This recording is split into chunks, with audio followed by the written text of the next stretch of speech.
भुजबळांशी कोणताही अबोला नाही. पालकमंत्रीपदाच्या चर्चेवर गिरीश महाजनांचे स्पष्टीकरण. नाशिकच्या पालकमंत्रीपदावरून सुरू असलेल्या चर्चेच्या पार्श्वभूमीवर मंत्री गिरीश महाजन यांनी विविध राजकीय मुद्द्यांवर प्रतिक्रिया दिलेली आहे. छगन भुजबळ यांना पालकमंत्री करण्याच्या मागणीचे बॅनर लागल्याबद्दल बोलताना नागरिकांच्या भावना समजू शकतो, मात्र पालकमंत्र्यांच्या नियुक्तीचा अंतिम निर्णय हा मुख्यमंत्री घेतील असं त्यांनी स्पष्ट केलं. तसेच छगन भुजबळ आणि आपल्यामध्ये कोणताही अबोला नसून दोघांमध्ये अतिशय जिव्हाळ्याचे संबंध असल्याचं त्यांनी म्हटलेलं आहे. रायगडमधील राजकीय पेच लवकरच सुटेल असा विश्वास व्यक्त करत त्यांनी संजय राऊत यांच्या टीकेला प्रत्युत्तर दिले. मराठी व्यक्ती पंतप्रधान व्हावी अशी इच्छा व्यक्त करताना उद्धव ठाकरे यांच्या नेतृत्वावर त्यांनी निशाणा साधला आहे.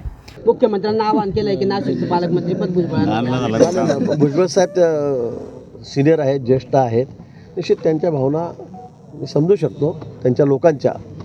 आणि मग या संदर्भामध्ये मला वाटतं सर्व अधिकार माननीय मुख्यमंत्री महोदयांना आहे, ते या बाबतीवर निर्णय घेतील. संजय राऊत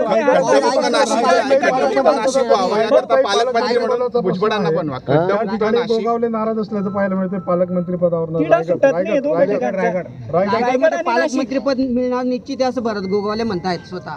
मला वाटतं ज्यावेळेला MLCचा निर्णय झाला त्यावेळेला मला वाटतं काही बोलणं झालेलं आहे असं माझ्या कानावर आहे. आता मला माहीत नाही रायगडचा विषय काय झाला आहे काय नाही, पण मला असं वाटतं लवकरच हा तिढा सुटेल.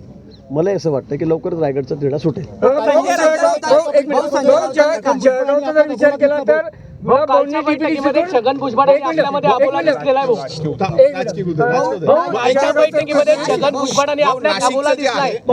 नाशिकच्या बैठकीमध्ये नाही माझे भुजबळ साहेबांचे अतिशय चांगले संबंध आहे. आम्ही पुतळ्याच्या अनावरणाच्या वेळेला सुद्धा मी अगदी हात धरून त्यांना ट्रेनमध्ये बसून त्यांना वरती घेऊन गेलो.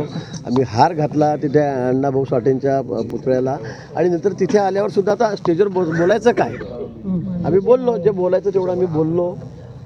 पण सतत तुम्ही म्हणत बोलतच राहा, थांबू नका, समोर लोक बसलेले आहेत, असंही करता येत नाही. माझ्यामध्ये त्याच्यामध्ये कुठेही दुरावा नाही आहे, कुठेही मतभेद नाही.